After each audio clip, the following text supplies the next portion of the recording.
Nous sommes un peu comme dans 20 000 lieues sous les mers.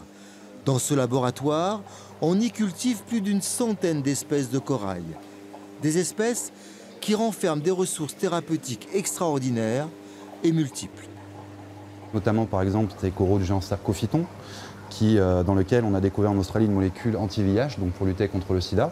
Après, on peut également s'intéresser à des coraux qu'on appelle les clavularia, qui ont donné une molécule qui s'appelle la clavulone et qui est actuellement aussi en développement clinique pour lutter contre un type de cancer. Et dans ce bassin, il y a également d'autres espèces telles que ceux-ci, qui sont un petit peu verts là, qui contiennent d'autres molécules d'intérêt en santé humaine, notamment pour des pathologies relativement lourdes, comme par exemple des cancers ou des maladies neurodégénératives. Et depuis ces derniers mois, la recherche a encore progressé. Ici, les scientifiques ont découvert une molécule, une forme de palytoxine au nom de code CBN27, capable de guérir 53 types de cancers, parmi lesquels une forme rare, aujourd'hui incurable.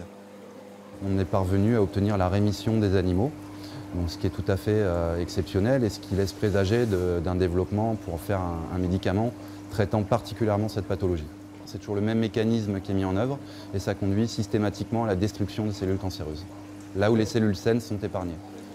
Le corail, un être vivant de plus de 350 millions d'années, sa force, avoir résisté à de multiples agressions, ces molécules sont extrêmement puissantes. Pour vous donner un ordre d'idée, un petit polype, donc un petit être vivant, est capable justement de produire une quantité très importante de molécules.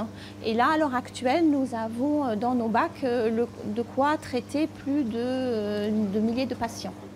Pour mettre au point un traitement, l'entreprise a entamé une levée de fonds. 5,5 millions d'euros sont nécessaires. Un médicament pourrait bien voir le jour dans une petite dizaine d'années.